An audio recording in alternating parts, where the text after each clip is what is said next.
В Башкортостан поступила крупная партия вакцины «Спутник Лайт». Она показана людям от 18 до 60 лет, которые уже прививались ранее или перенесли коронавирус. А узнать о наличии той или иной вакцины можно с помощью телеграм-бота «Баш-Вак-Бот». Подробности в материале Анастасии Чебаевой. Ладно, я правой не дам. Правую на рыбалку надо ехать. Клюшка в левой, удочка в правой. Все ради того, чтобы поймать рыбу, а не коронавирус. Уколов Георгий Федорович не боится. Пугает другое. 3 дня нельзя, что ли, пить? Нельзя. О, это я... На рыбалку, значит, нельзя. На рыбалку надо ехать. Как это так? Надо же первый лед обмыть. Но все это, конечно, шутки. О том, как вести себя в первые дни после вакцинации, Георгий Федорович и его супруга Нина Евгеньевна знают отлично. Прививку поставили еще в мае, и вот спустя полгода пришли на ревакцинацию. У нас ни дети, ни внуки не соглашаются делать. Мы за всех делаем. 3-я прививка у нас уже. Это мы уговариваем. Они ни в какую. Все с людьми работают. Говорю, вам обязательно нужно сделать. У нас соседка вот умерла. А вот Маргарита Леонидовна вакцинировалась вместе с сыном полгода назад. Валерий ревакцинацию уже сделал, очередь за мамой. Просто потому, что плохо вижу. И боюсь, что упаду, он меня привел. Сама решила, что это мне сын посоветует. Когда такая обстановка в стране. Как-то надо над головой иметь, чтобы не ходить. Вот мы ждали эту лайт, чтобы не делать 2. С 2, это, знаете, ходить тяжело.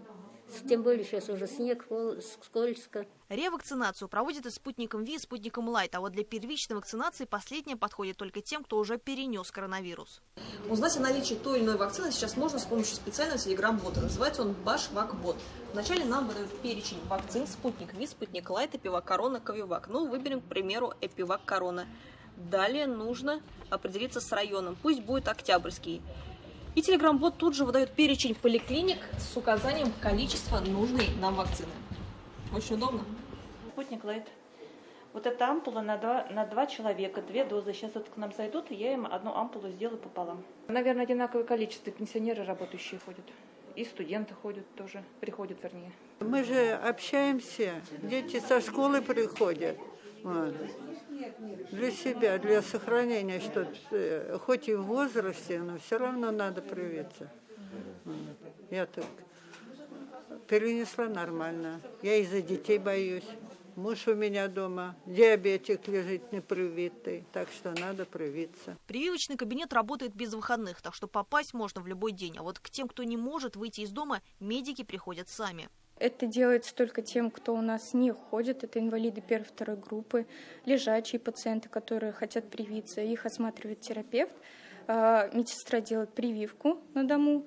И потом они 15-10 минут где-то с пациентом находятся, чтобы проследить реакцию, например. И на следующий день у нас активные вызова все равно для терапевтов есть.